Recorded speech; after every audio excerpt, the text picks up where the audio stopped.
Atlanta 420 WRFS 771.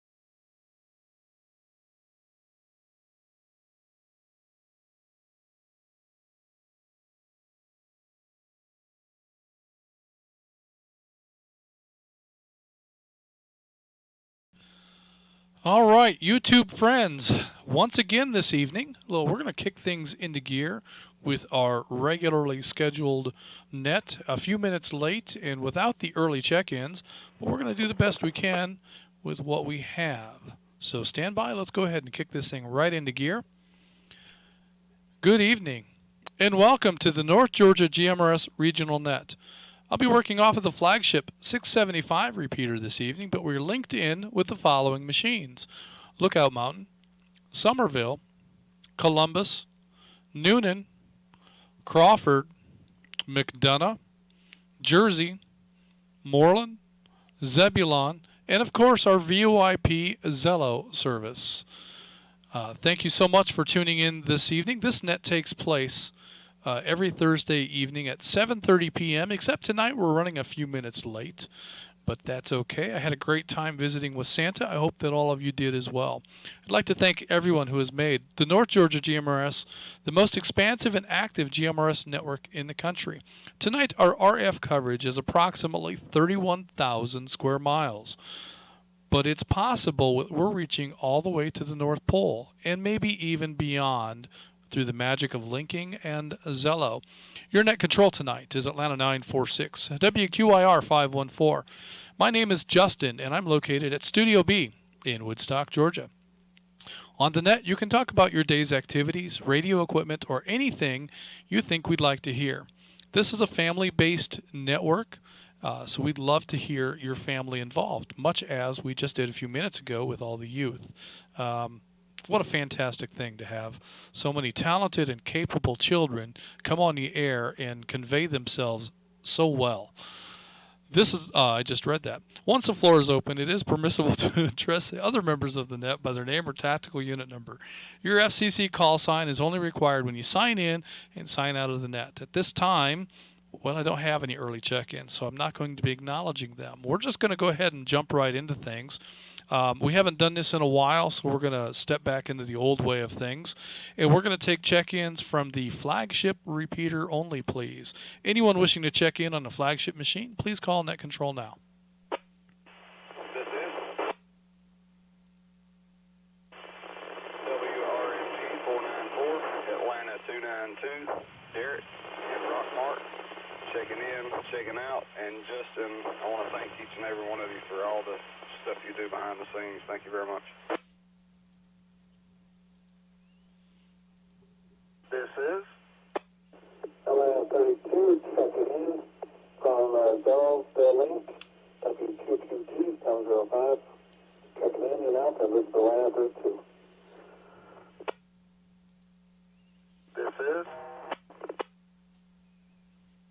This is Atlanta 420 WRFS 771, William and Roswell.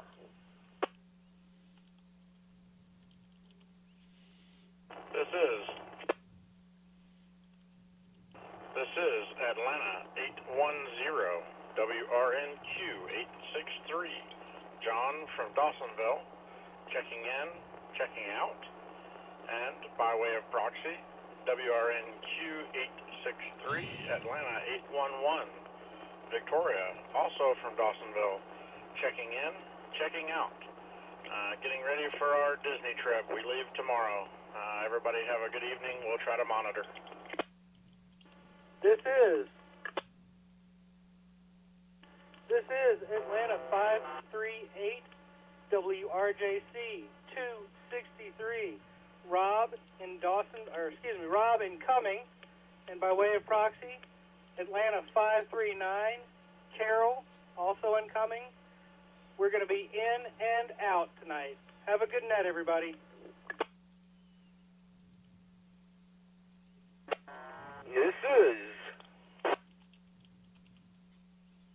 This is WREJ 857 Atlanta 516. Checking in and listening the best I can.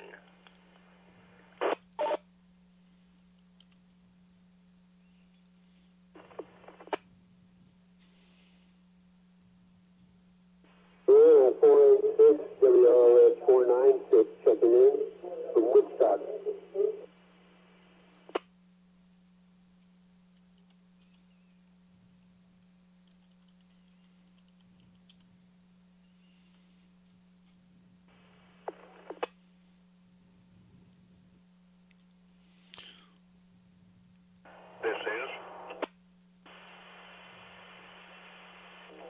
This is WRNV 798, Atlanta 42, Andre in Winder.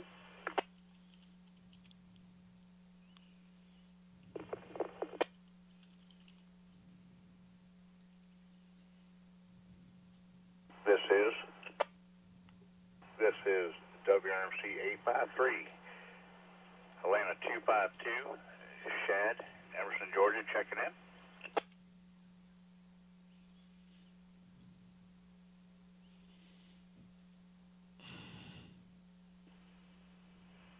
This is WRNU 813, Atlanta 931, Scott in Canton, checking in and checking out. This is Atlanta 948, WRAR 430, Gary in Woodstock, check me in and out.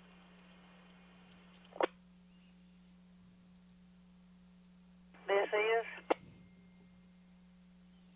is WRMH 799, Atlanta 312, Stacy, checking in.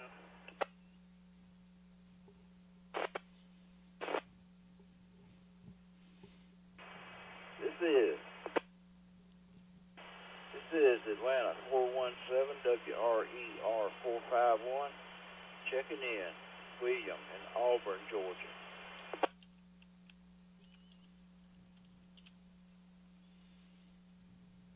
William in Auburn, Georgia. This is WRA 241, Atlanta 908. I missed your call sign there. Come back. This is Atlanta 417. 417 908. What's going on, brother? Atlanta 908. This is Atlanta 946, WQIR 514. Net control for this evening. Do you wish to check into the net? Just checking in and saying hello. Do you have a name and a location? So this is Josh in Duluth, Georgia. WRA 241, Atlanta 908. Atlanta,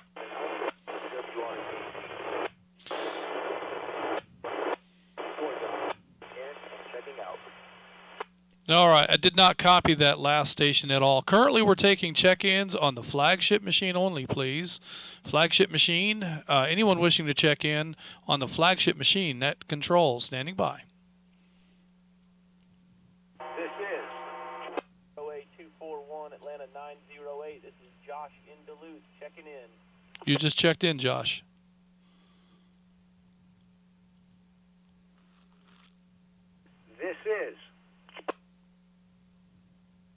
This is WRNW 488, Atlanta 532. Tom in Flowery Branch, checking in and checking out.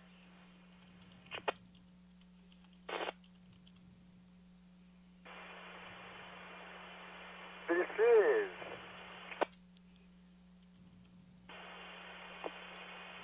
WRAT 241, Atlanta 403, Bobby in White County, Georgia.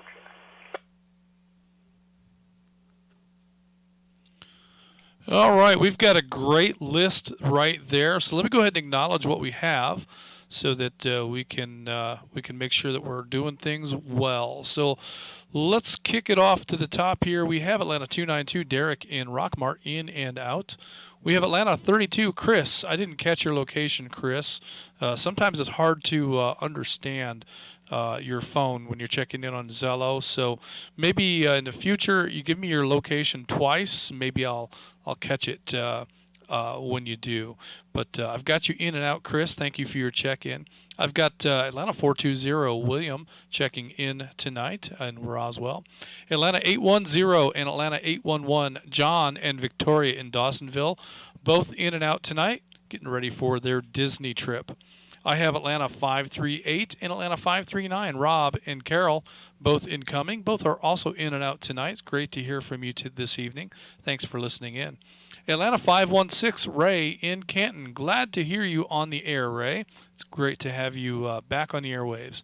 I've got Atlanta 496 in Woodstock. I heard you give your name, but I didn't copy it. I'm having a hard time understanding the audio on your radio, so we're going to have to figure out how to get past that. Maybe when I come to you, because I'd very much like to get that, when I come to you, maybe speak a little more slowly. There's a weird muffleness in your audio. I think you were radio checking earlier today, and I tried to identify that. But let's see if we can get through that this evening and get your comments on the air. Atlanta 42 Andre in Winder. I've got you in for the evening. Atlanta 252 Shad in Emerson. You're in for the evening. Atlanta 931 Scott in Canton. I've got you in and out. Thank you for your check-in. As well as Atlanta 948 Gary in Woodstock is in and out. Thank you, Gary, for checking in. Atlanta 312 Stacy in Emerson. I've got you in this evening. Atlanta 417 William in Auburn, also in this evening. Atlanta 918 Josh in Duluth. I've got you in the log. Atlanta 532 Tom in Flowery Branch. I've got you in and out. Thank you, Tom, for checking in tonight. And I have Atlanta 403 Bobby in White County in this evening. It's great to hear you on the air.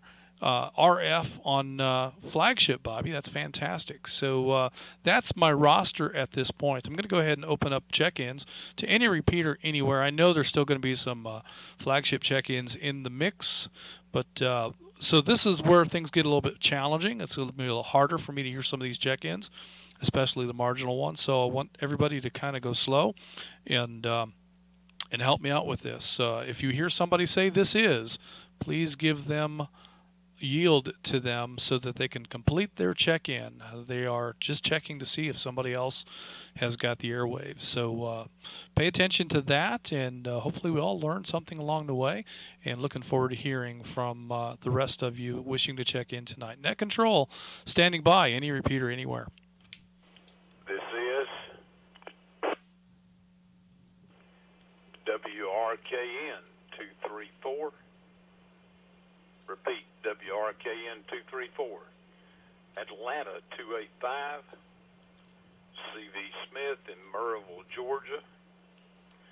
And by way of proxy, Atlanta 286, WRKN 234 in Murrayville, Georgia, Lynn Smith, checking in and out. Hope you'll have a good evening. We'll be monitoring. This is WRAH 210, Atlanta 442. It's Craig in Ackworth. Check me in, Justin. This is Atlanta 57 WQZC 882. Andrew in Holly Springs. Going to be in and out this evening. Good evening, Justin, and everybody on the net.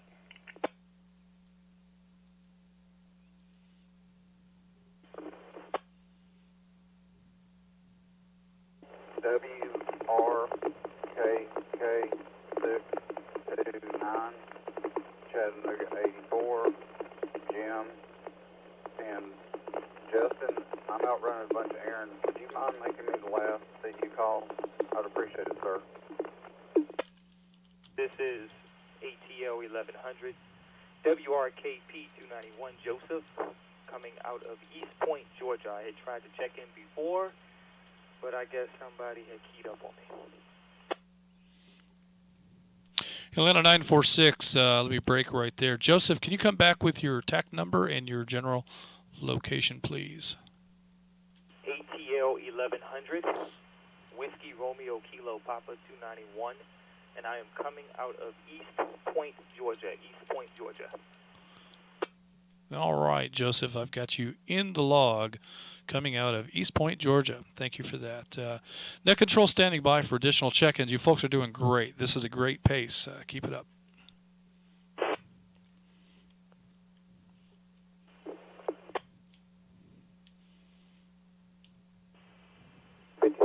WRCG 798. This is Doug in East Ridge, Tennessee.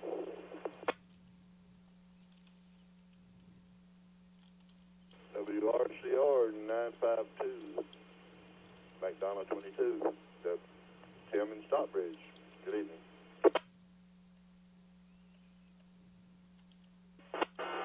Net Control. This is X 338, McDonough 39, Bruce in Stockbridge, checking in and out, trying to monitor.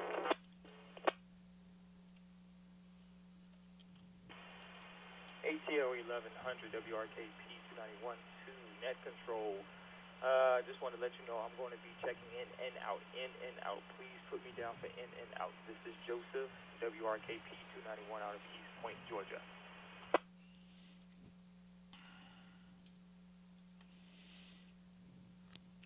Okay, we had a double in there, so let me go ahead and acknowledge what we have at this point. Let's see, our last check-in was Atlanta 403, Bobby in White County, so that brings me to Atlanta 285, CV Smith in Murrayville, and Atlanta 286, Lynn, also in Murrayville, both in and out this evening. Thanks, folks, for tuning in and listening in tonight. It's great to know that you're out there listening. We have Atlanta 422, Craig in Ackworth is in this evening. I have Atlanta 57, Andrew in Holly Springs is in and out. Thanks, Andrew, for listening in. Great to have you along out there. Chattanooga 84, Jim in Chattanooga. That's not what that says, but that's what it meant. I've got a note here to call on you last, Jim, so that you can hopefully get your errands run and we can get your comments on the air. Next, I have Atlanta 1100, Joseph in East Point. Got your correction there, Joseph, and you are now in and out in our log. Thank you for that clarification. Also, I have Chattanooga 55, Doug, East Ridge. I've got you in this evening. McDonough 22, Tim in Stockbridge. I've got you in this evening. And there was a double, but I did hear McDonough 39, Bruce in Stockbridge. There was somebody else checking in at the same time, but I did not hear that check-in. So Net Control is going to stand by for additional check-ins.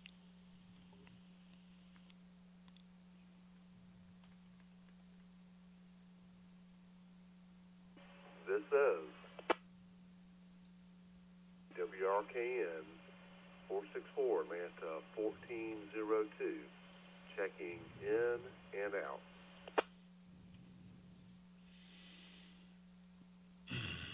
RKR 274, Atlanta 402, checking in, checking out, but we'll be monitoring out of Rome, Georgia tonight.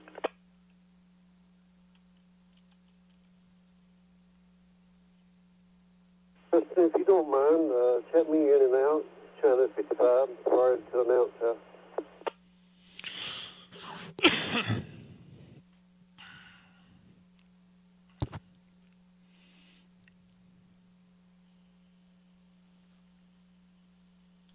Okay, let me go ahead and acknowledge this last group here. Doug, I did get your correction in and out. And so I heard Atlanta 1402, Todd from Sugar Hill, checking in and out. And I heard 402, I didn't catch the name, checking in and out from Rome. And let's one more time, we'll pause for check-ins. And 402, if you want to give me your name, and then we'll go ahead and get things started. 402, my name is Chris, out of Rome. Chris.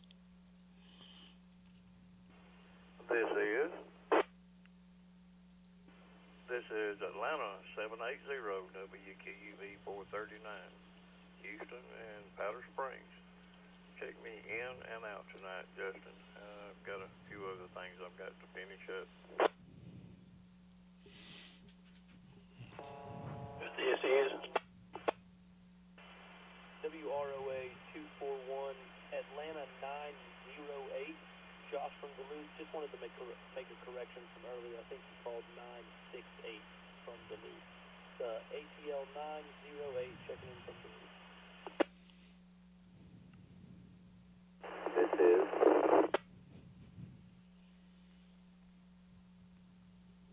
is Chattanooga 1.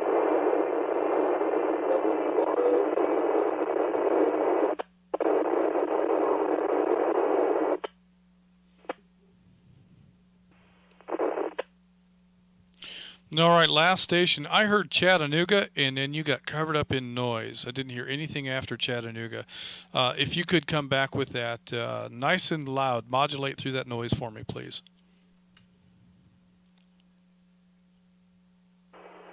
This is Chattanooga 116, WROB 674, Thomas and East Springer.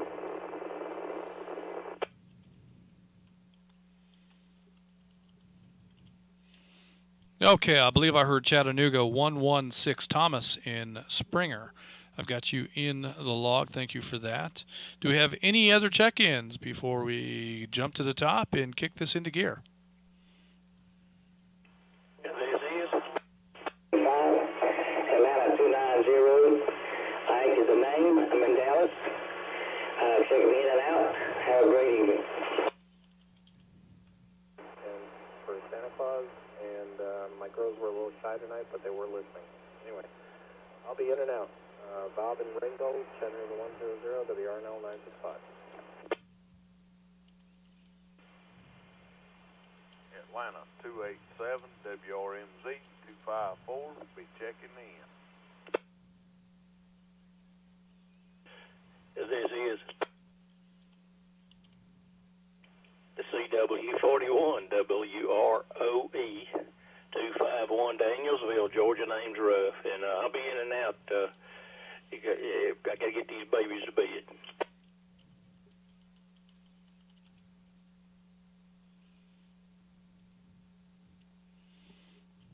This is WRNG 385, Atlanta 290. Name is Ike, and Dallas. In and out. Have a great evening. All right, let me go ahead and acknowledge what we have here. We have Atlanta 780 Houston in Powder Springs. Houston's in and out this evening. Busy guy. He's got lots to do, and he's busy doing it. So thank you, Houston, for your check-in tonight. It's great to know that you're listening in, and hope all is well with you and Mona. Also, we have Chattanooga 116 Thomas. I believe that was in Springer. I've got you in the log tonight. If that's incorrect, Thomas, you can correct that when I call on you here in a little while. I have Atlanta 290 Hank in Dallas, in and out this evening. Thank you, Hank, for that check-in. And I've got Chattanooga 100 Bob in Ringgold. Bob, someone was walking on you for your comment, and I missed that. So I'm going to ask you to come back with that here in just a moment. But I do have you in the log as in and out. Atlanta 287 Trey in Murrayville. I've got you in this evening, so thank you for that check-in. And we have CW41 Ruff in Danielsville. In and out, putting the babies to bed. Really enjoyed having the children on the air tonight. So with that, Bob, if you don't mind coming back and repeat your comment, I'd love to hear what you had to say. Thank you, Justin. I was just saying thank you very much for the Santa net and getting Santa online. My girls were a little shy tonight, but they were listening. So thanks again for that. WRNL 965, please.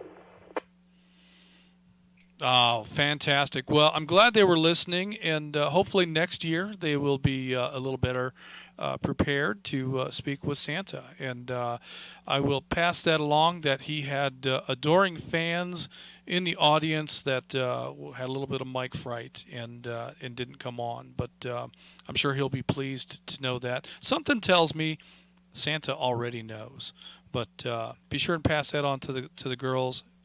Really appreciate them hanging out with us, and I hope that they enjoyed hearing Santa on the air. Okay, I think we've got a pretty good roster going here. We'll have an opportunity for additional check-ins when we get towards the end. But for now, let's go ahead and kick this thing into gear. Before we do, I just want to repeat an earlier announcement. We are beginning our 2022 membership drive. And so this is our 15th year of providing service for North Georgia GMRS. I haven't been here for 15 years, but Gary has, and this repeater network has been here for all of that time. So it's been quite a whirlwind of growth in this last year. We hope to be able to sustain that and continue to generate the quality of service that many of us have come to enjoy. So with that in mind, a couple of things I want to point out. First is memberships are due at the end of January. Our memberships run, from January to December, and in our renewal period or our membership drive is always in January. You don't hear us talking about, membership drives, at any other part of the year. This is our renewal period, and this is the period where we hope that we've earned your support for another year of service. So with that in mind, please be sure and get your renewals finished before the end of January. Any renewals that are not completed at the end of January, we're going to assume that you have chosen to no longer remain a member of North Georgia GMRS, which means your tactical unit number might get reissued.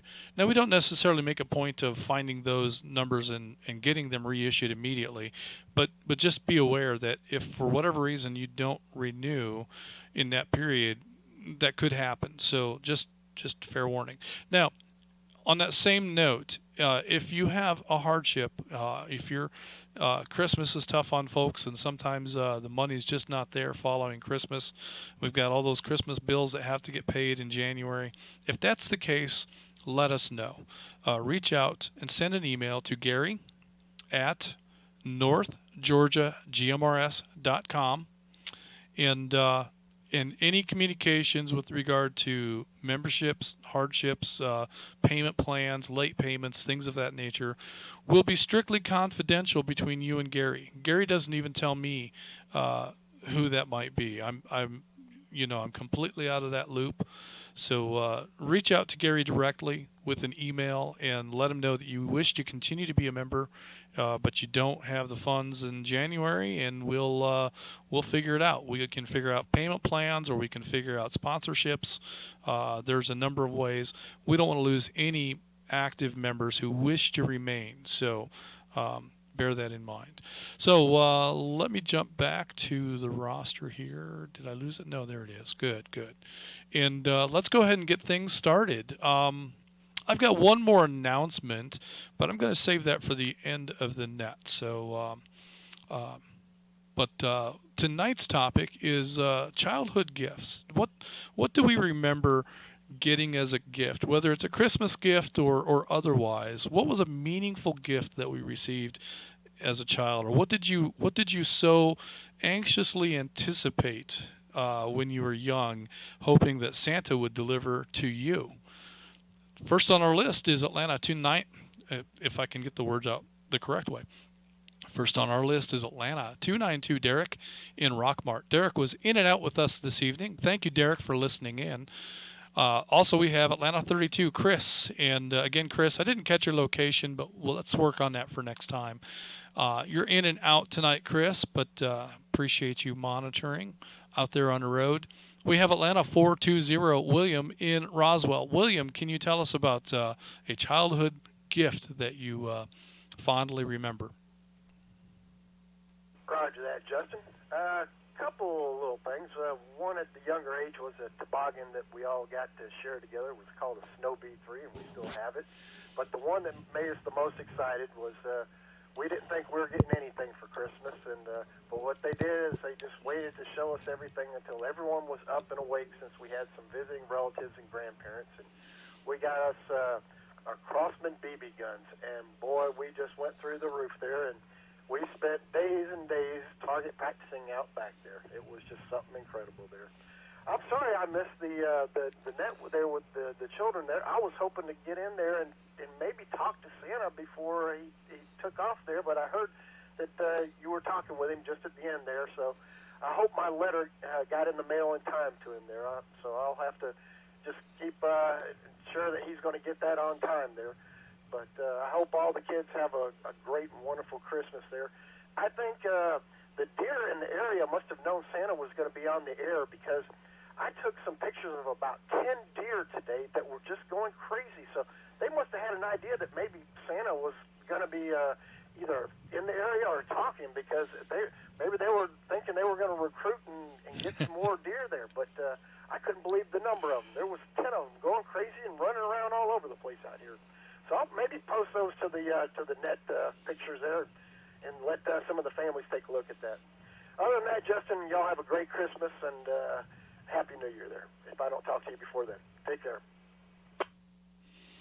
Ah, fantastic, William. And that reminds me, I had a couple of questions for Santa too, but I was so caught up in the excitement of hearing the kids on the air that I forgot to ask my questions. One of my questions was, how many reindeer are at the North Pole? And that ties right into what does a reindeer have to do to be qualified to serve in service of pulling Santa's sleigh? So a couple of great questions that we didn't get a chance to ask. Well, we can ask them next year perhaps. So good stuff, William.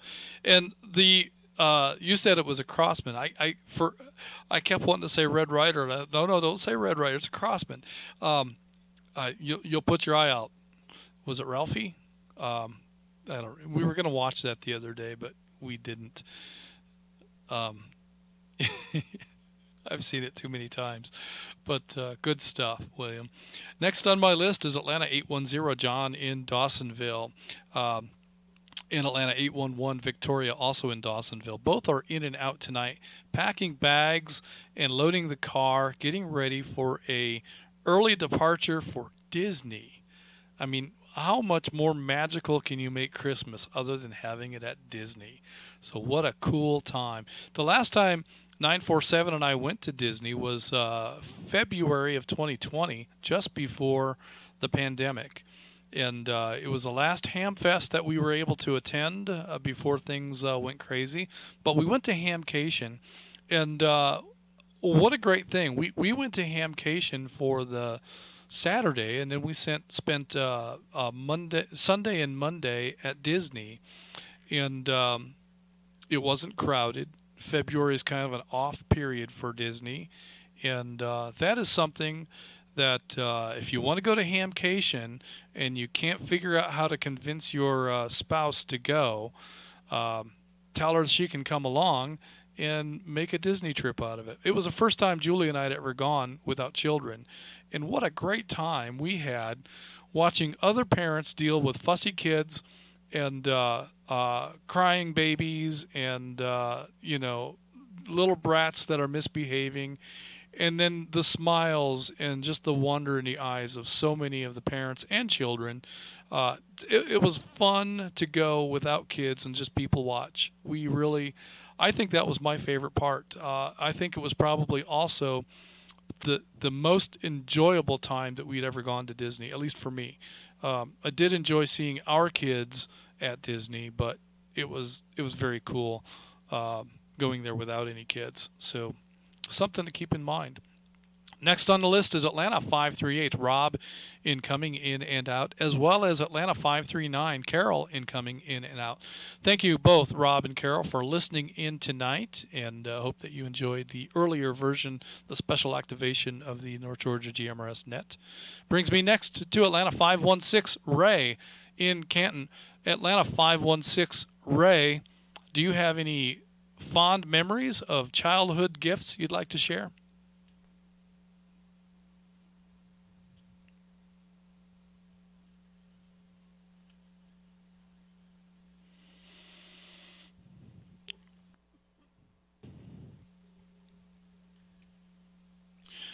All right, I'm going to go ahead and mark Ray as in and out. I know that he's had some challenges here in the last week or two, and he may be trying to monitor with limited success. So we're going to give him a break and just let him check in and out. That brings me next to my neighbor, Atlanta 496, right here in Woodstock. And if you would please come back with your name. I'm having some trouble with your audio, so maybe if you speak slowly, I'll have a better time hearing you.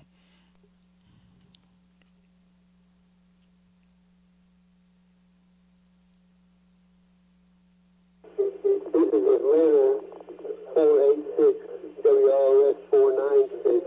This is Ben in Woodstock. I hope that's maybe there was some confusion. Ah, the 496 is in your call sign, and the 486 is your TAC number. Let me see if I can find that here. So, is that Ben, right here in Woodstock?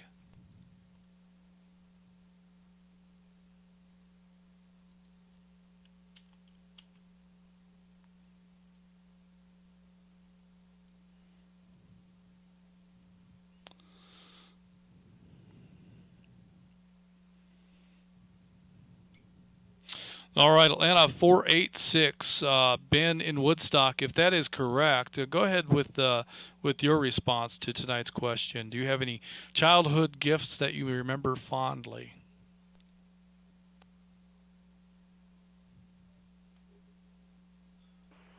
I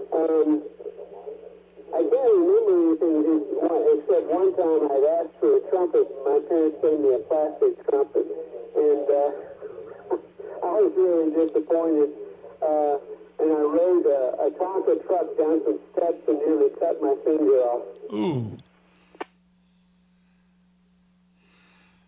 Oh, fantastic. A trumpet. That reminds me of one year that my brother asked for a set of drums. He didn't get the drums. And probably for the same reason that you got a plastic trumpet rather than a real one. Now, as parents, all of our kids went through band in school, and we very much supported their musical interests and activities.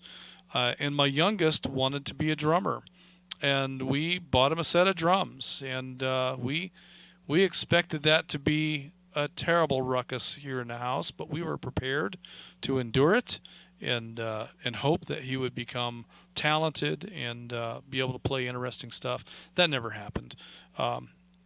We sold the drum kit about a year later. He did play in a marching band through school. He played percussion, and he got a big kick out of carrying around the biggest bass drum they could find for him. And I think it ruined his back, but he had a great time playing it. So we have always tried to support the musicians' musical interests in our family. I love music. I can't play any instruments, but I wish very much that I could. But rolling down the stairs in a Tonka truck, man, I bet that was exciting as a kid. I could only imagine what the adventure and the thrill may have been, and I'm glad you didn't lose a finger over it. So very cool. Great to hear you on the air tonight. And Ben, is this the first time you've checked in with us? I think that I've heard that signal before, but I don't recall if it was on the net or just during the week.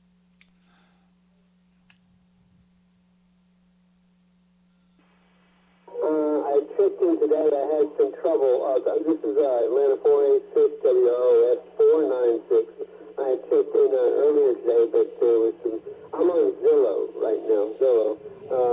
Had some difficulty working with my gear, but we'll still stick with it. Anyway, appreciate you having this net, and I was glad to be on. I'm going to go ahead and check out Atlanta 486 WROS 496. Thank you. That makes perfect sense. Zellow's always been difficult for me to understand sometimes. It just depends on the phone, and I don't know how to make that sound any better. So we'll just have to make that work until we get good working radio set up for you. I think I saw a post where you were asking about radios. I'm not sure if that was you or not, but we'll have to investigate that, see what you've got, and see what we can do to make it work. I'm right here in Woodstock. And so there's several members in the Woodstock area, so we might be able to give you a hand. We'll just have to see what you've got and see what we can do to get you on the air. Next on my list is Atlanta 4-2, Andre in Winder. Andre, do you have a childhood gift that you remember fondly? This is Atlanta 4-2. Yeah, for me it's the first bicycle that I got, and the freedom and just sheer joy of being able to get out and ride around. So I love my bike. Atlanta 4-2, back in it. Oh, yes. I tell you, I grew up out in the county in Indiana, and as a child, that's how I got back and forth to work. That's how I hung out with my friends. That was my means of transportation for just about everything. And being out in the county like that, it was 2-3 miles to my buddy's place. It was about 4 miles into town. The farm that I worked at was just next door, so that was only about 3/4 of a mile. But if it weren't for the bicycle, I'd have had to do a lot of walking. And as a young boy, that was a great amount of fun. And graduating up from the little 20-inch into eventually getting back then we called them mountain bikes, but they were a 10-speed with the skinny tires just wouldn't hold up on those gravel roads. So you really needed something with the wide tires like a mountain bike had to survive the gravel roads that we lived on back in those days. Most of those roads are paved now, but when I was a kid, they were all gravel. You couldn't breathe for about 4 minutes after a car went by because the dust was so thick. But yes, the bicycle, the classic fondly remembered childhood gift. Thank you for your check-in tonight, Andre. It's great to hear from you, and hope all is well with you. Next on my list is Atlanta 252, Shad in Emerson. Shad, do you have a gift you'd like to tell us about from your childhood? Yes, sir. Considering I grew up in Vermont, one of my favorites was the Daisy BB gun, which was a cheaper version of the Red Ryder, which I blame for my current addiction to firearms. I guess that was the start.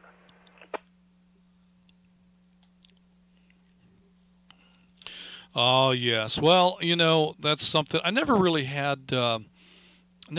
Any experience with BB guns. When I was, I don't know, maybe 10 or 11, I was able to use one of my dad's rifles. He took me out hunting several times. I shot at a lot of rabbits and squirrels and never got any. And shot at a couple of deer and, missing pretty much everything I hit. Now, you take me to a range, I can shoot very well.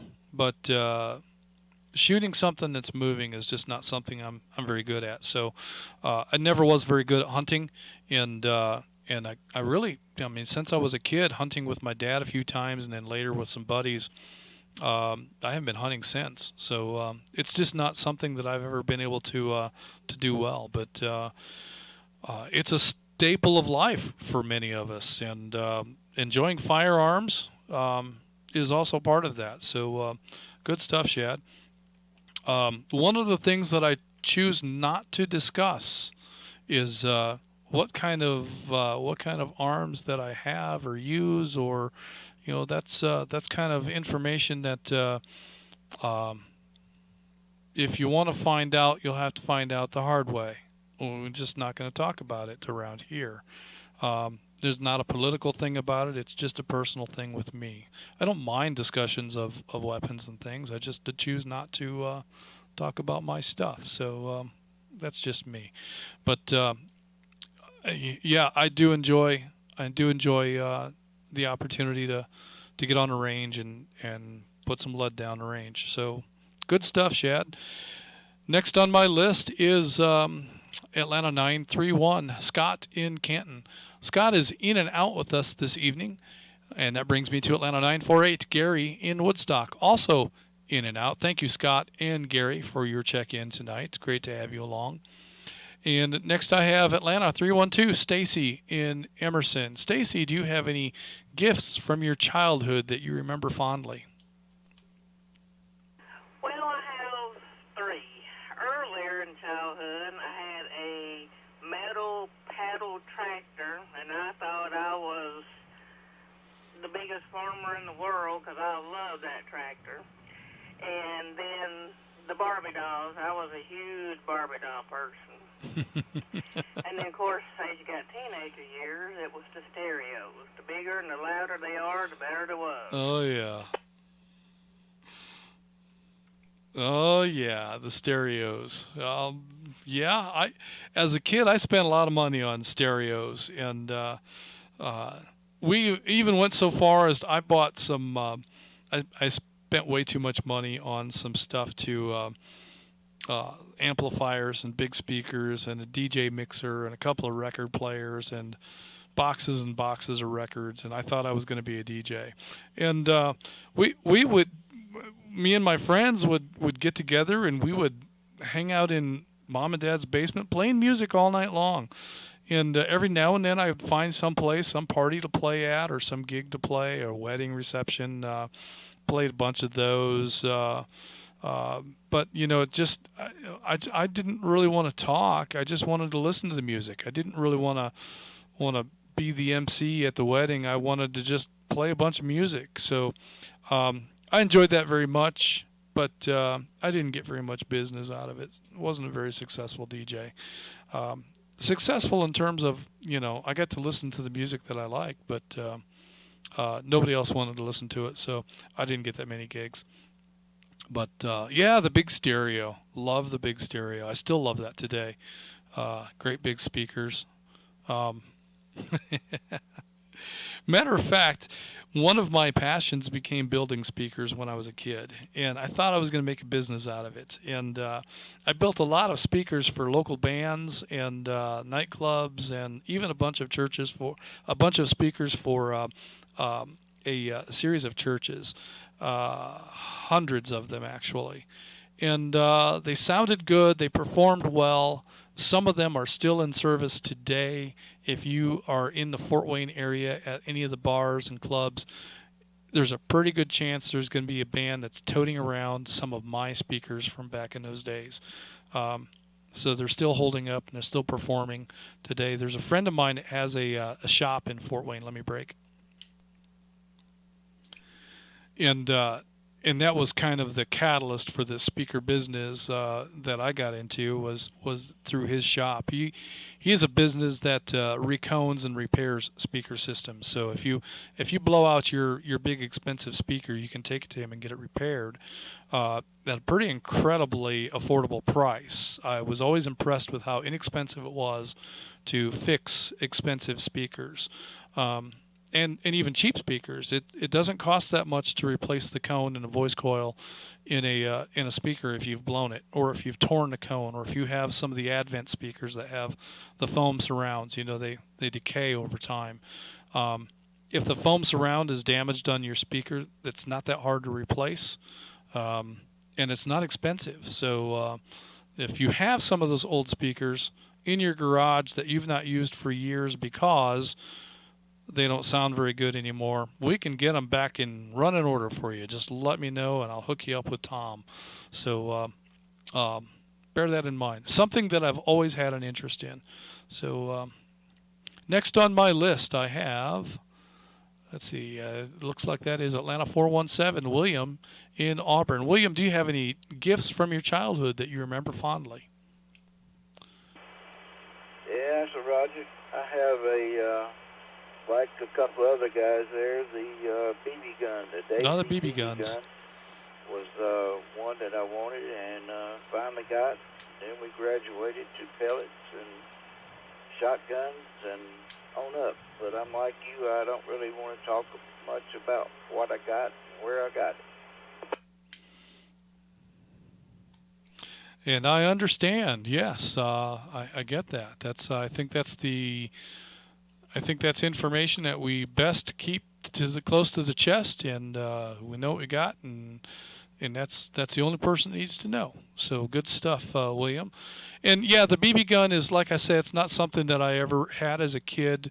You know, I was an older kid when I started to, you know, get around. I always enjoyed whenever Dad would break out the guns and set up the targets. I always enjoyed that. I never was really successful at hunting. So I know that if I'd gone out there probably more, I probably got the knack of it and learned how to, you know, it's like everything else. Practice improves a skill. But it just, you know, just wasn't something that I really wanted to pursue. So we didn't. But now the pellet gun is something that interests me because my neighbor had one, an inexpensive pellet gun that you would break it in half and pump it, and holy cow, could that thing was like shooting a 22. I mean, I was really impressed with the power that thing had. I mean, it even recoiled like a 22. It felt a lot like shooting a 22. And I had a 22 as a kid, and I really enjoyed that gun. That's the gun that I went squirrel hunting and rabbit hunting with, and never really got anything. But it wasn't the gun's fault. But I was really impressed with that pellet gun that Gary had some time ago. So a neat thing. I don't know if when we were kids if they were that powerful. I don't think they were, but Gary sure was. So good stuff, William. Glad to have you along tonight. Atlanta 908. Josh in Duluth. Do you have any childhood memories, childhood gifts that you remember fondly?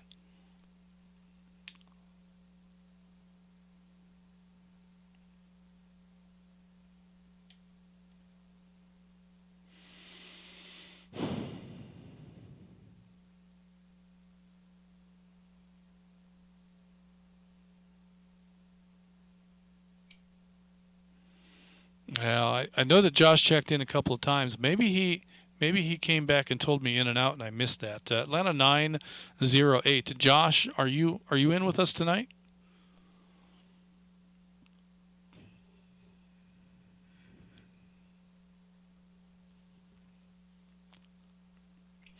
All right, I'm going to put a little checkbox by Josh's check-in to show him as in and out. And we're going to go ahead and move right along. Next on my list is Atlanta 532, Tom in Flowery Branch. Tom is also in and out this evening. Thank you, Josh and Tom, for your check-ins tonight. It was great to hear from you. And that brings me next to Atlanta 403, Bobby in White County. Bobby, do you have any fond memories of childhood gifts? Well, as a matter of fact, I do. And it's good to hear that I can get in an RF now that all the leaves are down. And, yeah, I had the Christmas with the famous Crossman 760 BB gun. That was good. And then one of the Christmas presents I wanted a lot was the 1974-1975 Radio Shack Dictionary of Electronics. And I got that, and then sometime before when my parents moved out of New Jersey, it got sold at a garage sale. And 45 or 46 years later, last year, I found one on eBay, and I got it sitting right here next to my radio. Couldn't be happier. You know, I recall owning quite a collection of Forrest M. Mims authored books that were purchased at Radio Shack. Was he the author of the Electronics Dictionary? No, I don't think so. Let's see. Edited by Rudolph F. Jack. But, yeah, I remember the books you're talking about, too, at Radio Shack. There were some pretty good ones in there, too. But I always wanted this dictionary, and, boy, I think I've read it cover to cover a couple of times in years when I was a kid. And, like I said, I was so happy to find it last year on eBay for, like, $6. And it was great. Oh, yeah. You know, in the electronics projects from some of those Forrest M. Mims books, I think there was one called the Electronics Cookbook, and it had some very simple component level you had to solder the components together. You had to wire them on a perf board, and neat projects to do. Any of a wide assortment of things. Always fun to put those projects together and make things do things.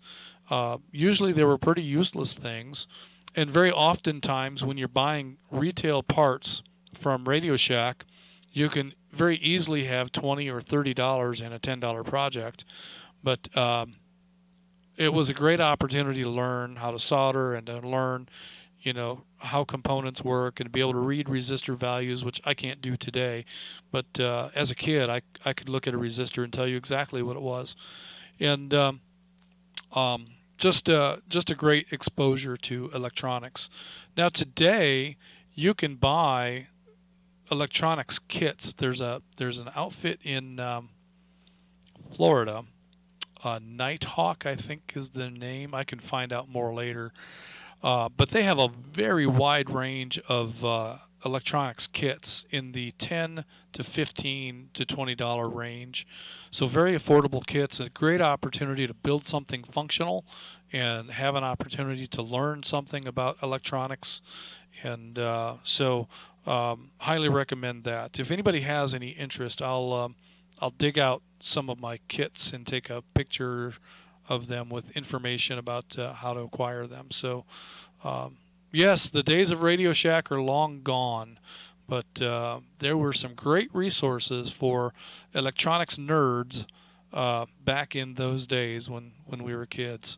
Good stuff, Bobby. And have you read the dictionary front to back? When I was younger, I haven't done it recently because my eyes are shut. I got to get new glasses, and it hurts to sit there and read for hours and hours and hours. But yeah, I love this dictionary. It had a lot of good stuff in it, and those kits and stuff. Yeah, that all sounds pretty cool too. I used to have the Radio Shack project board. I think it was, 150, 175 different projects, and had the little springs and the resistors and all, and you could line everything up and make all these different projects out of it. It was pretty cool. I remember that too. That got sold in the garage, so I wish I still had that thing. Well, a very cool thing to have been able to reacquire that nostalgic piece from your youth. So good stuff. All right, then. Next on my list is Atlanta 285, C.V. Smith in Murrayville, Georgia, in and out this evening, as well as Atlanta 286, Lynn in Murrayville, Georgia, also in and out. Thank you, C.V. and Lynn, for your check-ins tonight and for listening in. Hope that you're doing well, and look forward to the next opportunity I have to visit with you. And that brings me to Atlanta 442, Craig in Ackworth. Craig, do you have any fond memories of childhood gifts you'd like to share?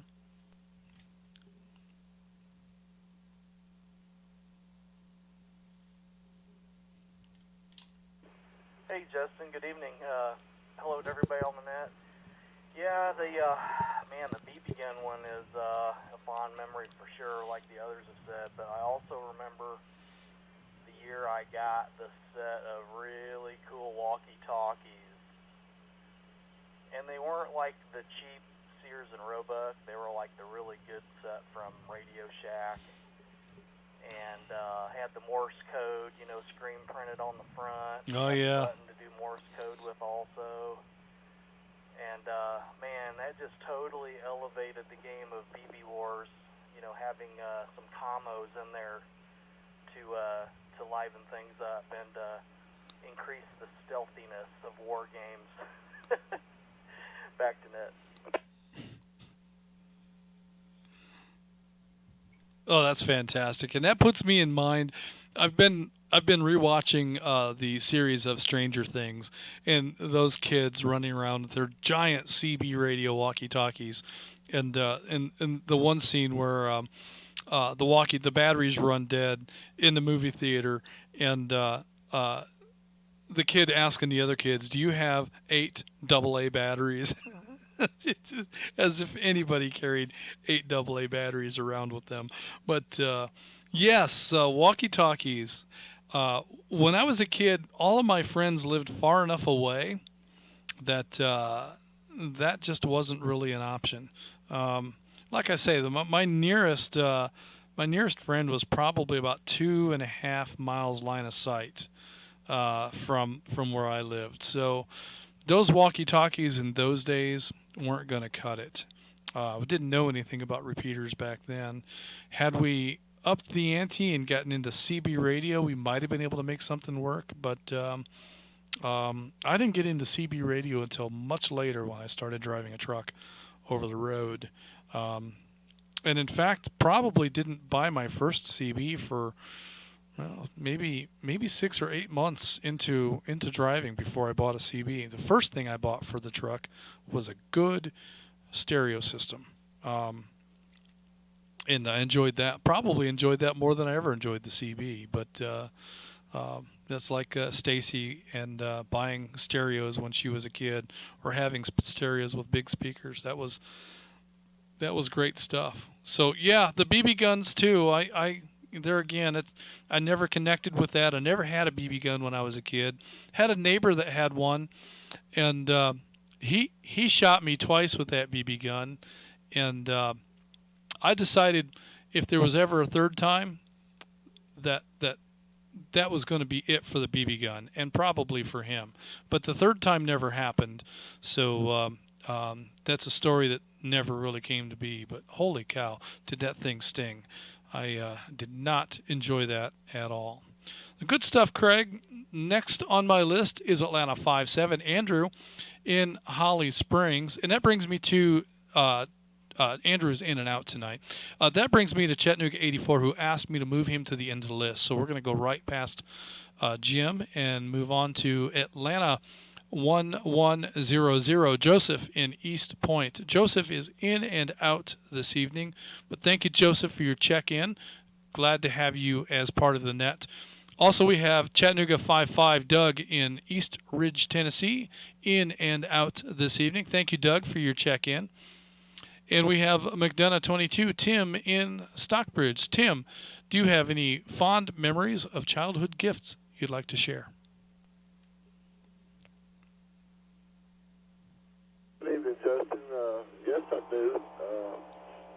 Actually, I had one all racked up here, and then listening to the conversation reminded me of something else. So, anyway, the first one, back when I was a kid, the cowboy movies and war movies was a big thing on TV. There were all kinds of cowboy movies, and, of course, everybody had guns.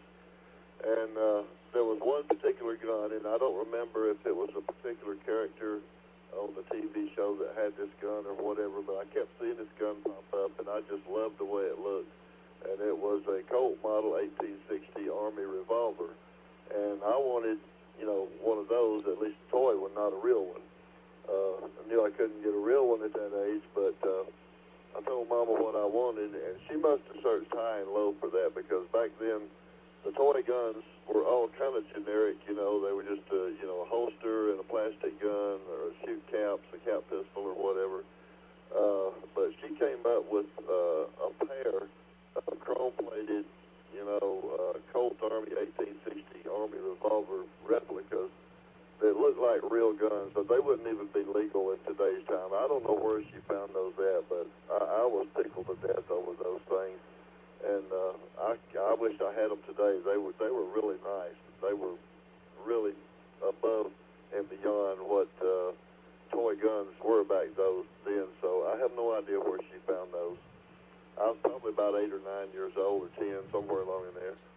But the second one, and it may sound a little bit funny to the younger generation, especially now, but was a transistor radio.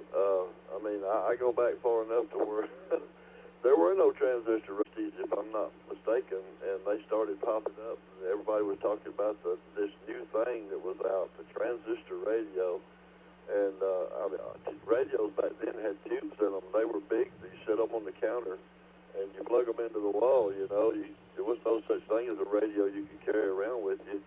And I got a transistor radio. I don't know. I think it was a Philco maybe, and it was maybe just a little bit bigger than a pack of cigarettes. And Oh man, that was just the coolest thing in the world back then. I couldn't believe it. And of course, all the other kids, were getting transistor radios and everything, and that was just a big thing right then.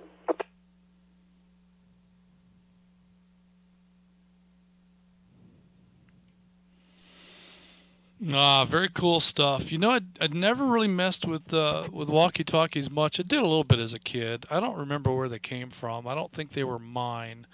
But never really got into radio as a kid. So I kind of wish that I had. I remember when I was a small kid reading a book in the elementary school library about ham radio, thinking that would be a great thing. But I didn't know where to go or who to talk to or how to find out about getting into ham radio when I was a child.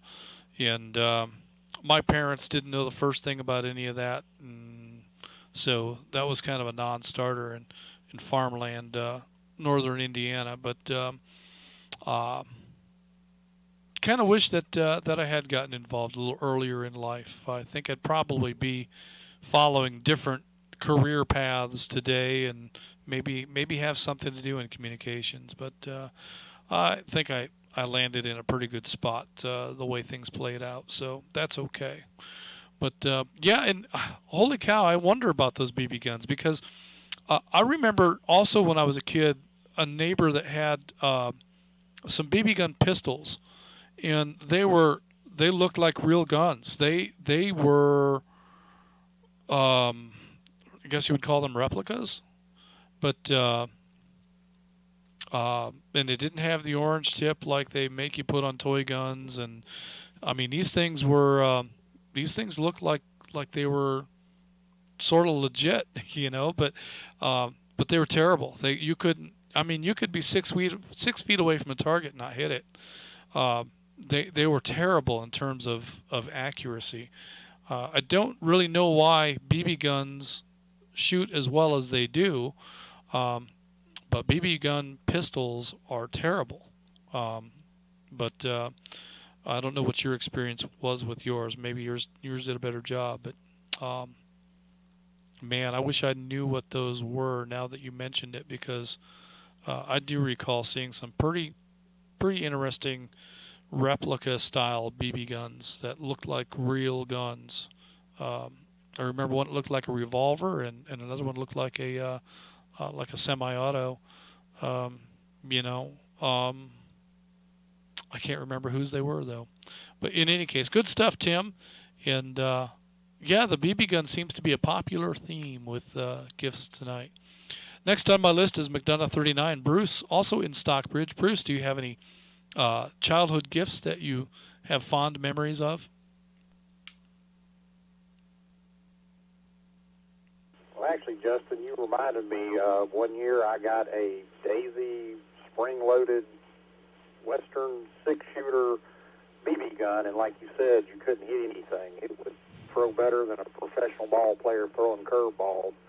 But I think one thing kind of maybe related to radios is somebody mentioned I got the Radio Shack, and I just remember it was a 7-transistor walkie-talkie set, and for some reason as a child that was very important that it had 7 transistors. Not that I knew what that meant, but I got a set of those one year.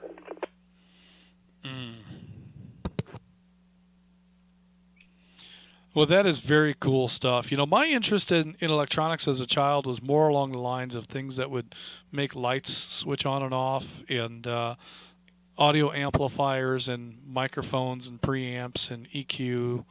I like to do stuff with audio, sound disguiser circuits and changers and that sort of thing. When I was a kid, I had a telephone that I had dismantled, and I'd incorporated that into my stereo in such a way that when I got a phone call, the audio would come out of the stereo speakers, and I had a microphone in the room that I could talk into, and it was a speakerphone, and it sounded great, for what it was back in those days.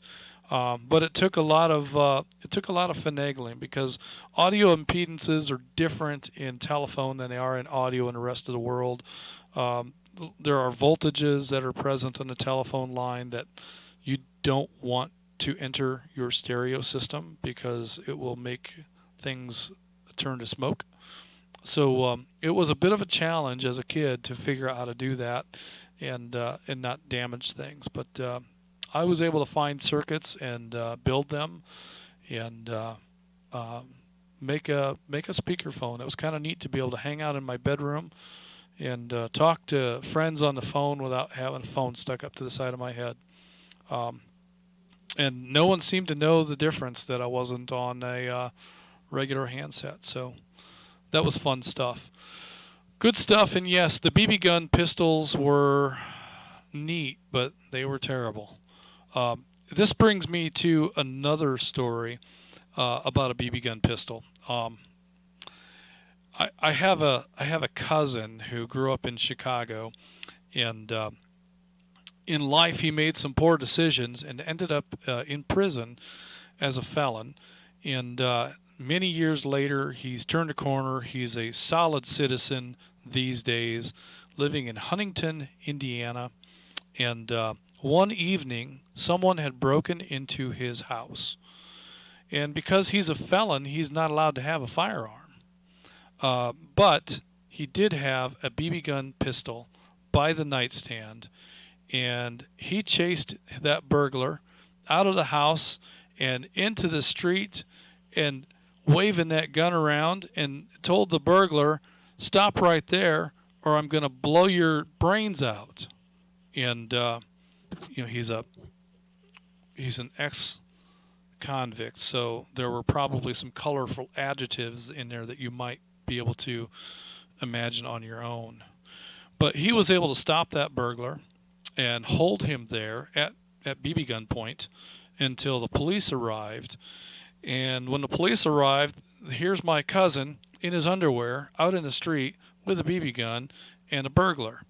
And the whole visual of that scene and the police arriving to see that, it just makes me chuckle inside in the deepest, heartiest way. So,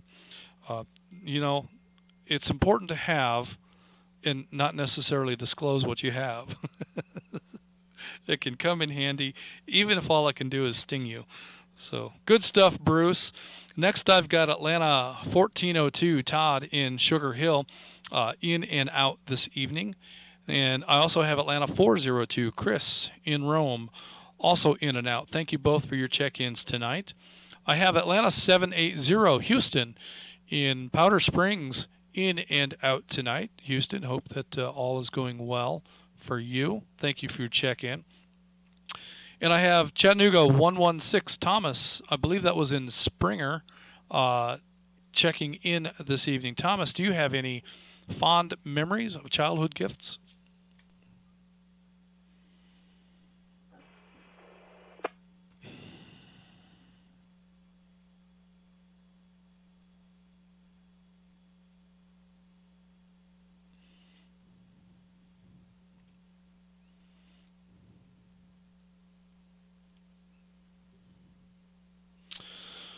All right, Chattanooga 116 Thomas, are you still with us?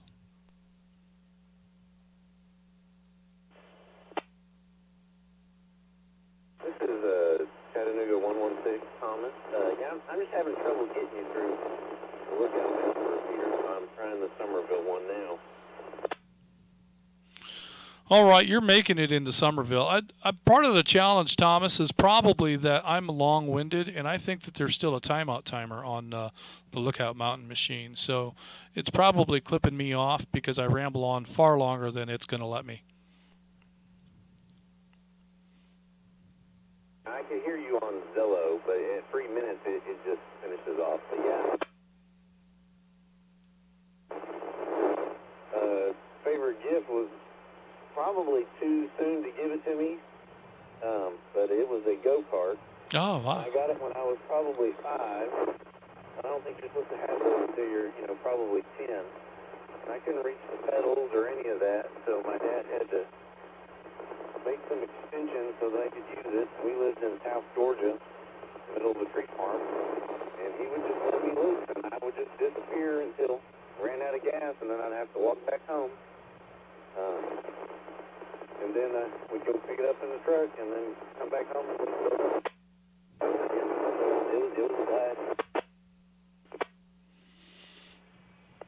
For me, this is Chattanooga 116, WR. Please, sir.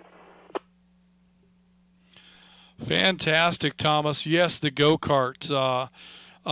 It was later as a kid that I got into go-karting, but I tell you, I've got a neighbor right here in the neighborhood across the fence in the backyard, and he has 2 kids. One is probably 5, and I'll bet the other one is maybe 8 or 9. And the 8 or 9-year-old is the cutest little girl you ever did see.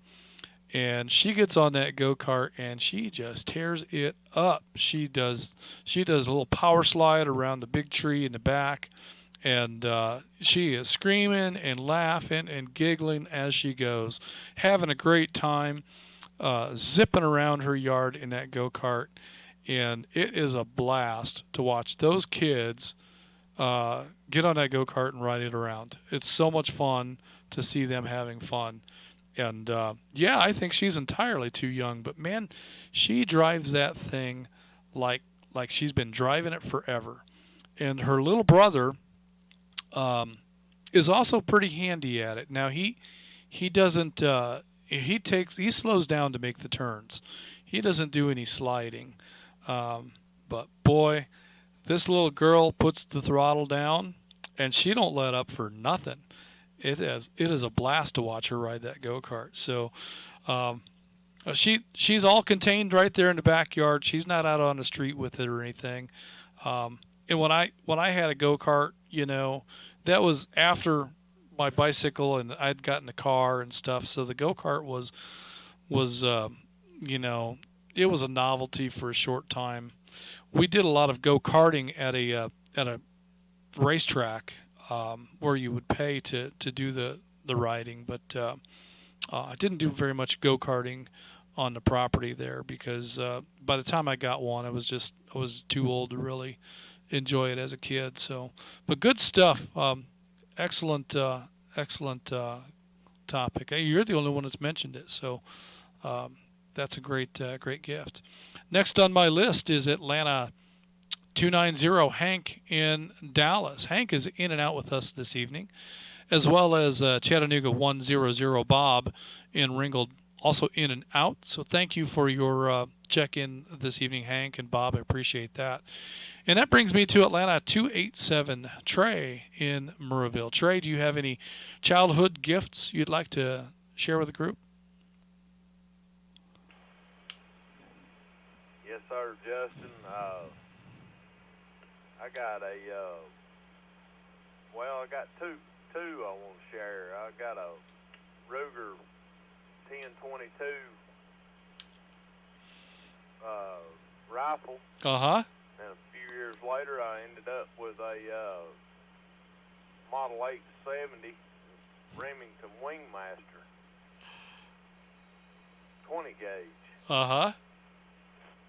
Actually matched one that a 16 gauge that my daddy had, and I've also found in the meantime I found a 12 gauge to match all 3 of them. So it just a little sentimental value right there. Well, very cool. I guess that still qualifies as a BB gun. It just shoots a whole bunch of BBs at once, right? Yes, sir. That'd be the newfangled Daisy. Oh yeah, that's fantastic, a Daisy. I love it. That's great. I definitely, and having the full range of gauges is also very cool. So I don't have that. I don't. Yeah, that's like something to aspire to. I think I need to start collecting shotguns. That's interesting. Good stuff, Trey. Hope everything is going well with you and the kids. And again, look forward to the next opportunity I have to visit with you face to face. Yes, sir. It's just sentimental because I think my grandfather gave my daddy that shotgun, and then he gave me a shotgun, and then I just happened to run across one to fulfill the collection there. So now everything's good. And I hate it. 288 couldn't join us tonight. Had something going on with school, so but he'll be in there soon enough.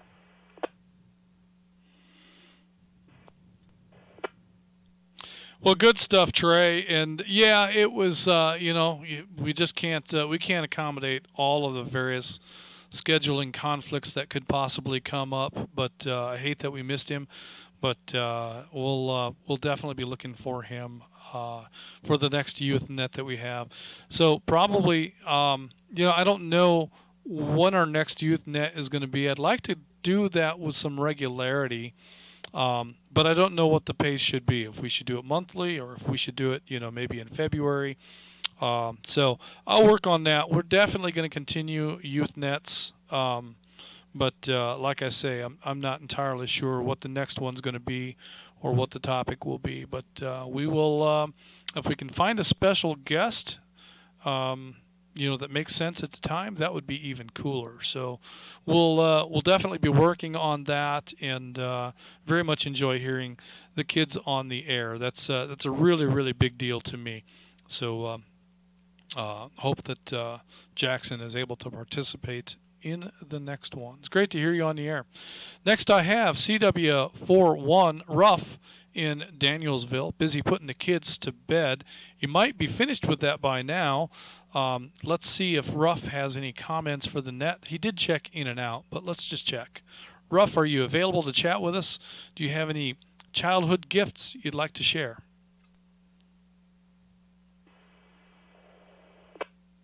Can't make it on HD.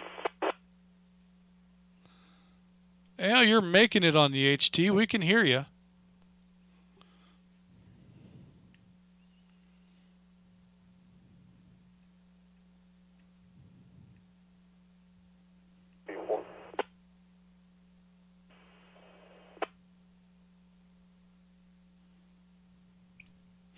All right, Ruff, we're going to go ahead and move right along.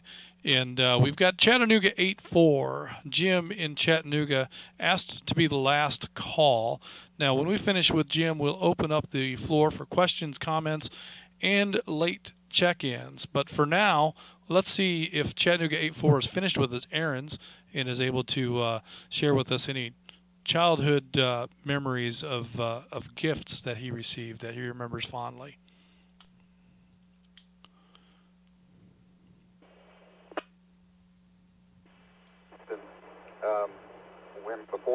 Between I was 5 and 10, it was a Tonka truck, a Tonka whatever set, dump truck. I don't know if it was a cement mixer and grader or whatever. It was 3 of them. They were big, and I'm big as a G.I. Joe. Then when I was 12, it was a CB radio and a Radio Shack half plane, whatever it was an all-directional thing. And then when I was 14, I, like everybody else, got the BB gun. And then when I was in high school, had all kinds of guns. So that's pretty much it for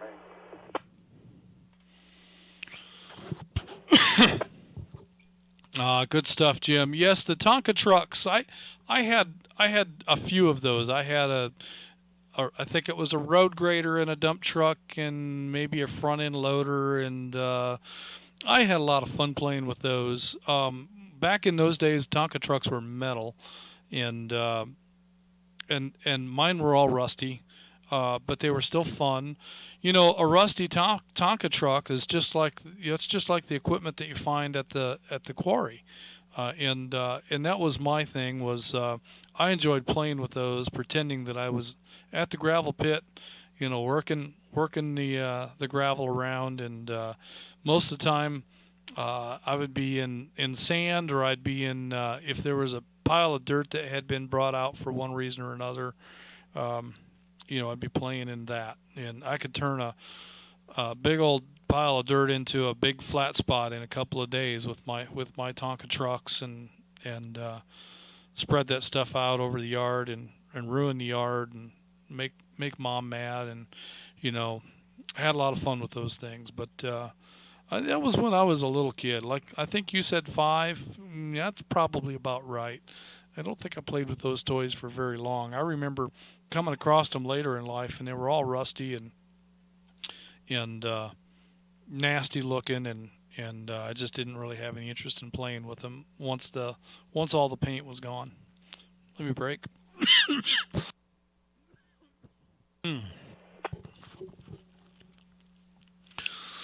All right, well, that's good stuff. A lot of great memories, a lot of good comments and remarks there. But we're at the end of our roster, so at this time I'm going to open up the floor for any questions or comments, and any late check-ins. Net Control standing by. This is Atlanta 911 WRAS 515, Cassandra in Ackworth.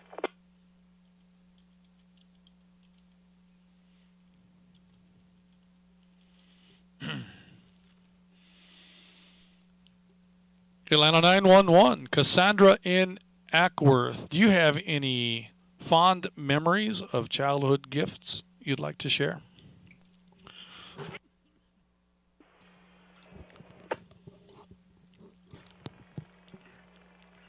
There's really, I got a number of great gifts over the years.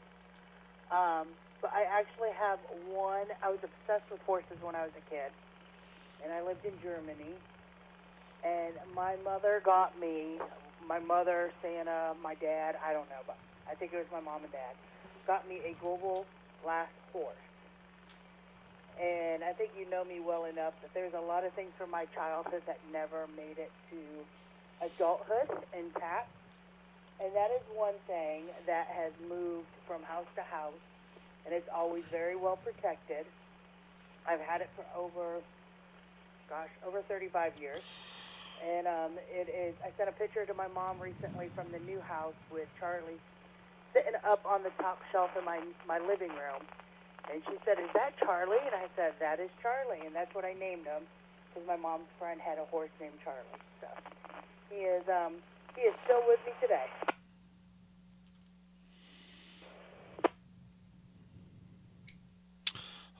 Very cool stuff to be able to carry on that childhood memento for all of these years. I don't think I have much of anything left over from my youth. I don't have any of those cars. Who would want them? I don't have any of those guns. I don't have any of the stereo equipment. I've pretty much left my past in the past, but that's okay. Well, good stuff, Cassandra, and your radio is sounding good. Sounds like there's a little ticking in there. It's probably a dirty microphone connection, so we'll at some point take a look at that. It's not bad, but it is definitely in there. So we'll take a look at that at some point, see if we can get that cleaned up and corrected. It could be that we just need to replace the microphone cord, which I have a few of those here, so that should be no big deal. And they're calling for rain on Saturday, so I'm wondering if maybe tomorrow night, I've got some stuff going on in the afternoon, so maybe late tomorrow we may come by and try to get that trailer, if that'll work. If not, then we'll figure it out. So that's where I'm at for my check-ins at this point. Let's see if we have any other late check-ins. Any questions or comments? The floor is open. Net Control standing by. 290, when I checked in earlier, my name was Ike, not Hank. I just want to correct that. From Dallas.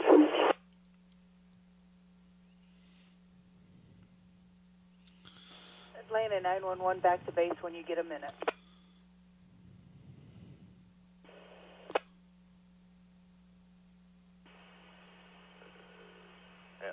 287.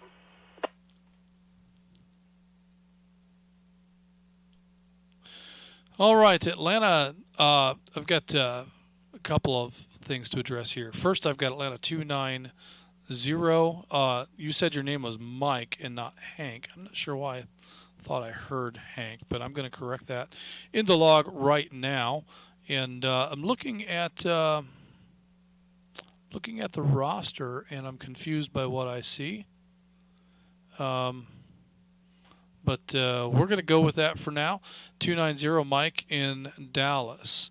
And I also heard 911 in there with a comment, and 287 also with a comment. Let's go to 911 first. Go ahead. Okay, first, are you still hearing the tick in my mic? We just replaced the cord right before the move, but Jesse was in the background squeaking on something, so I'm not sure if that was what you heard. And then second, I did notice the rain. I tried to call you this afternoon. Jamie's coming over tomorrow. We're going to try to get the rest of that at least out on a tarp.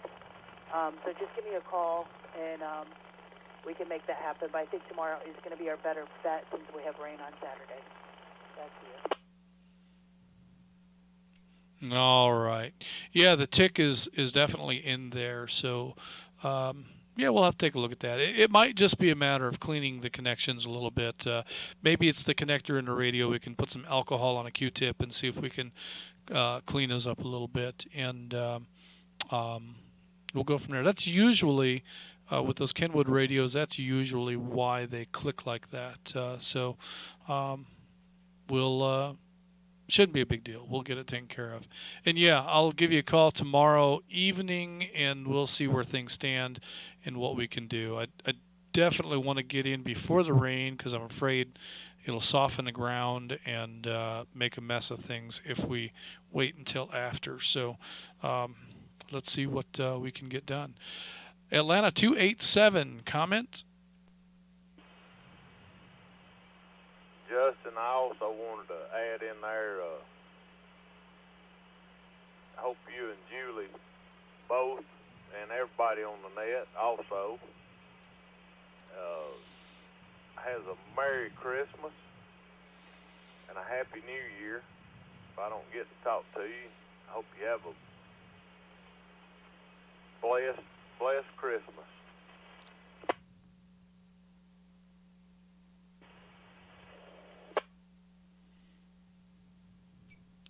Well, thank you for that, Trey. And yeah, we're excited at some of the opportunities that we have coming up here, which brings me to an announcement that I wanted to make at the end of the net, and that is that next week will be another Not a Net.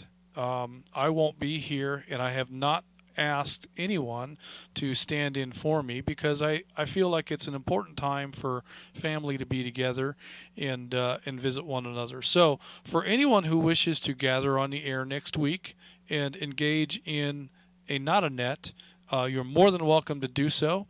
I think the last Not a Net was very successful, and I think it was enjoyed by many. So I would encourage anyone who does want to tune in on Thursday evening next week to go ahead and engage in that. 947 and I will be endeavoring, we'll be traveling to Indiana. We're going to visit with my daughter and some other family members, and we're going to celebrate Christmas in Fishers, Indiana. So with that in mind, also the net for prior to New Year's is a bit in limbo. I think I'm going to be back in time for that, but we don't have a return date on the books, and I've just learned of a project that needs to be undertaken at my in-laws' house up in Fort Wayne. So I may need to spend a day or 2 days in Fort Wayne on a project. So with that in mind, we haven't firmly planned out our return date. So if I'm back in time for New Year's for the Thursday evening, we'll have a net. If not, we'll enjoy another Not a Net, and we'll kick into a regular schedule of net programming at the beginning of 2022. So with all of that in mind, I'm going to go ahead and call out one more time for any late check-ins. Any questions or comments, the floor is open. Atlanta 7-3.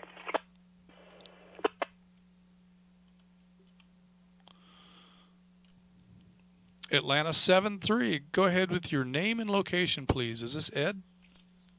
Well, you just named it, Ed, and I'm in Lawrenceville, headed home from the courthouse.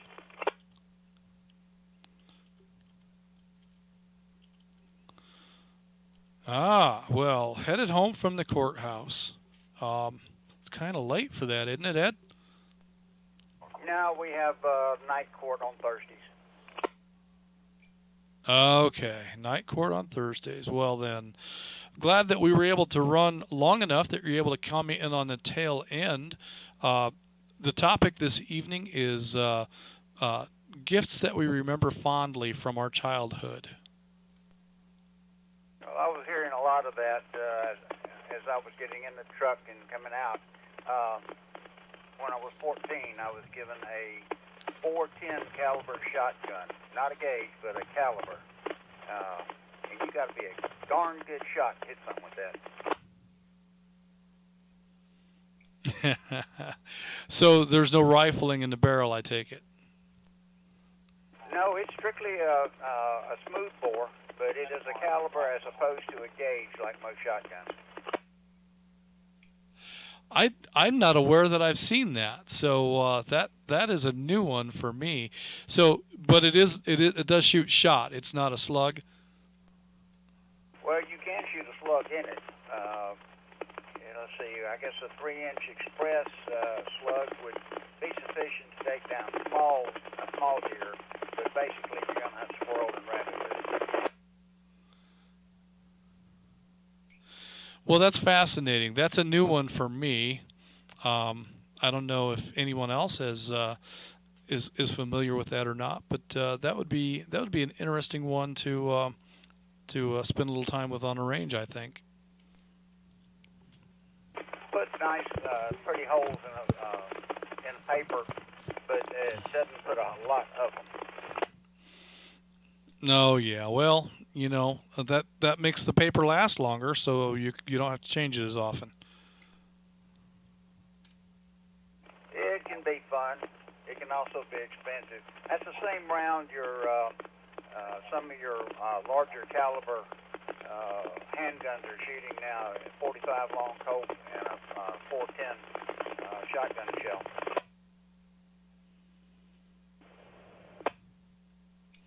Okay, all right. I think I'm understanding what it is.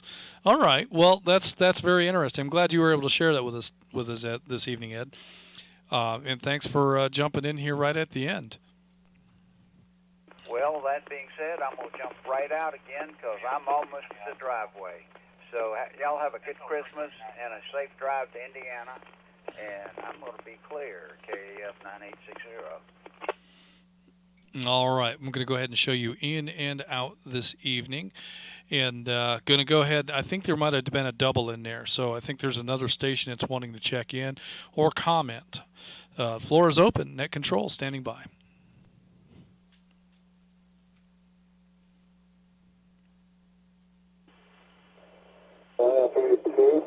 My location tonight is Juliet, Illinois. Chris, was that Peoria?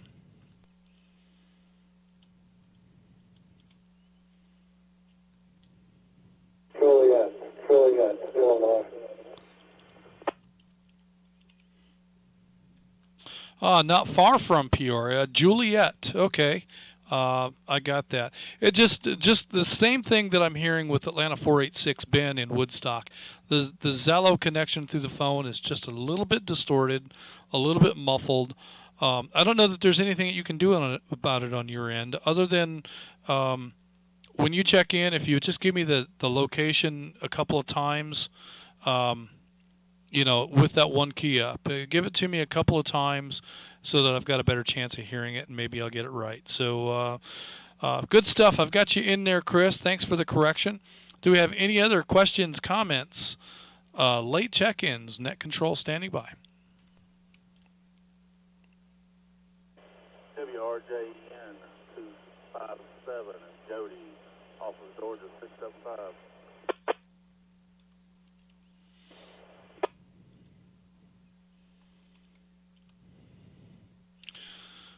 I copied Jody. I didn't get your call sign, but that's all right. We've got it. I can go back and get it. Jody, do you have any comments for the net? And do you have any childhood gifts that you have fond memories of?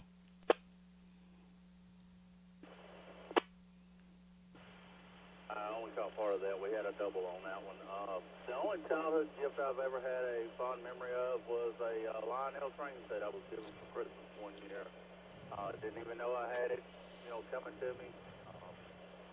I played with that thing. I've run it. I've expanded on it ever since I was probably 7 years old, so I was probably 15, 16 years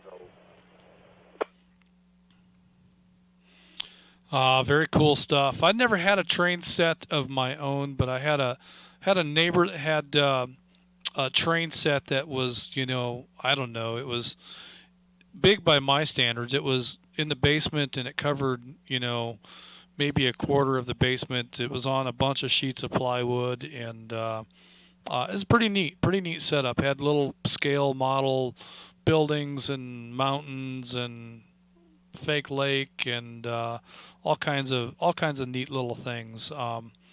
It was really fascinating to go and watch trains move, and then. I don't know. The last 20 years, I haven't had a lot of interest in watching trains move after quitting time. All day long, that's all I do. So once the end of the day comes around, I don't even want to think about trains. But Lionel train set, those were the good ones. They were a lot of fun. I don't know if they were Lionel or probably all sorts of brands at my neighbor's dad's place, but. That was a neat thing as a kid. I remember lots of time spent just watching those things go round and round and round.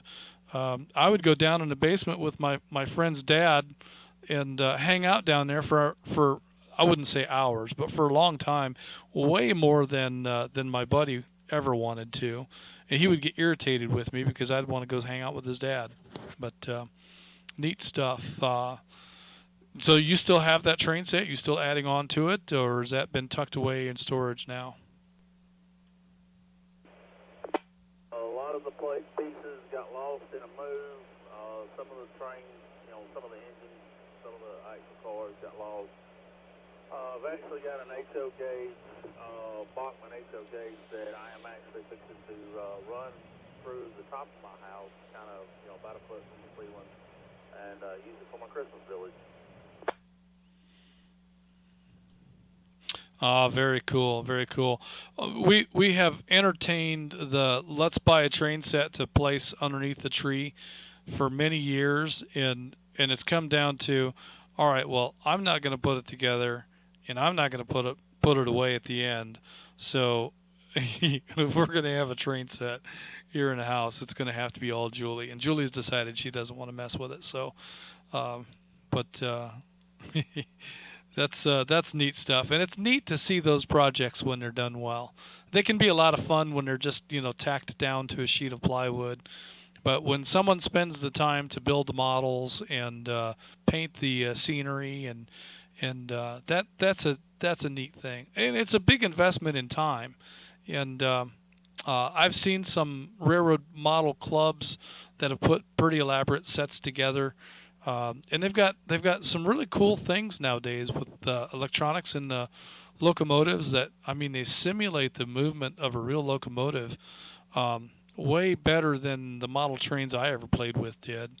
So some really elaborate electronics are available in those model trains, those sophisticated club-oriented model trains these days. So neat stuff, Jody. Is this your first check-in with us? Yes, it will be my first check-in. Actually, I live in Auburn, so I can't really hit the Georgia 675 repeater a whole lot, and I happen to be in Columbus, Georgia at the time. Okay, very nice. Well, welcome to North Georgia GMRS. We're glad to have you along this evening.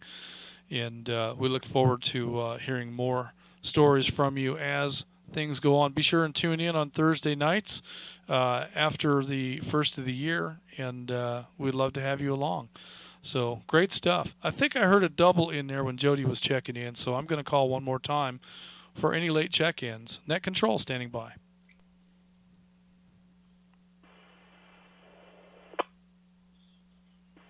WREZ 423, Columbus 18, Jesse in Buena Vista, Georgia. No further traffic from this station. In and out.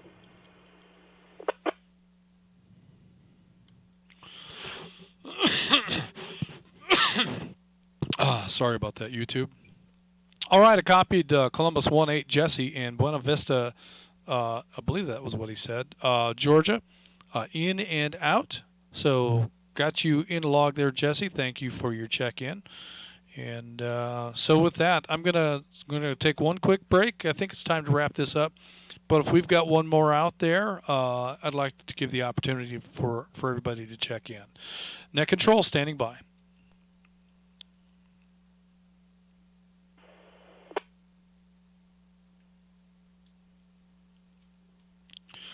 Okay, I think that pretty well does it. So let me see if I can find my script so I know what to say at the end of the net. Yeah, it's not there, and it's right here beside me. All I had to do was look. So good stuff this evening. Let's see, there was an error in the log. Where did my log go? Oh my golly. You would think I'd know what I was doing after all this time. Okay, so 41, but it's actually going to be 40. So we had 40 check-ins this evening, including myself. So let's see. Where am I at here? This will conclude the North Georgia GMRS Regional Net. Net Control will now be returning the repeaters back to normal use. Everyone who signed in should sign out. Thank you for allowing me to serve as your Net Control this evening.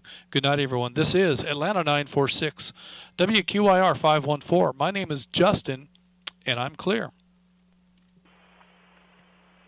Atlanta 287, WRMZ 254, I'll be clear. All right, YouTube. Hey, thanks for hanging out with me tonight.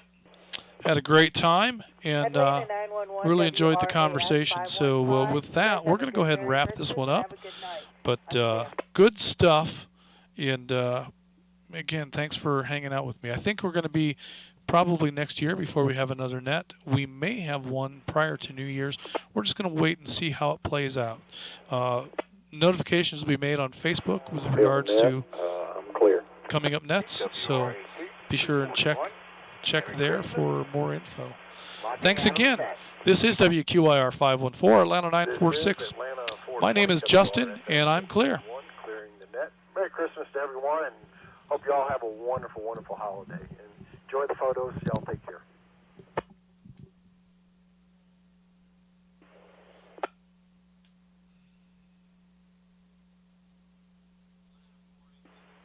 Atlanta 486, WROS 496, clearing it.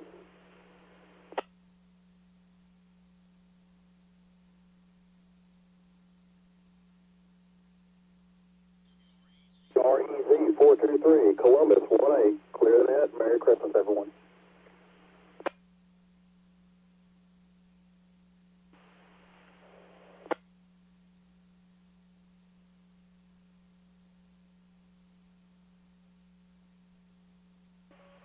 WRKN 464, Atlanta 1402. Clear of the net. Merry Christmas, everybody.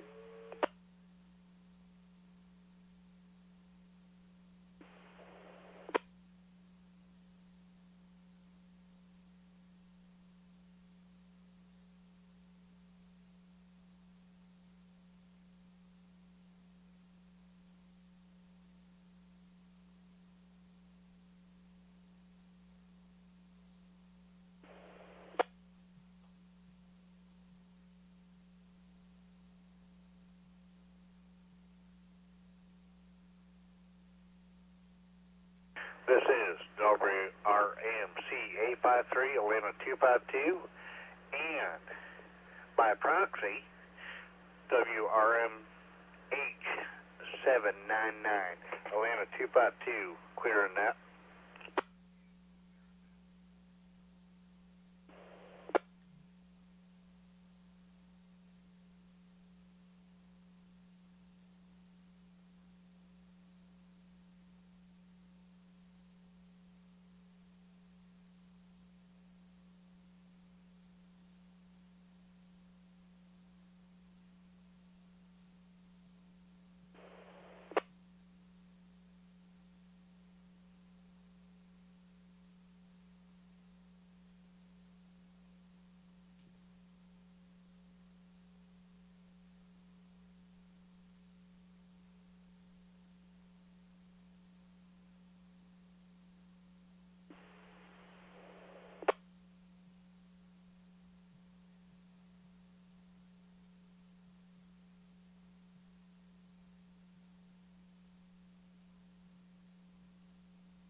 Atlanta, 287 WRMZ 254. Station, go ahead.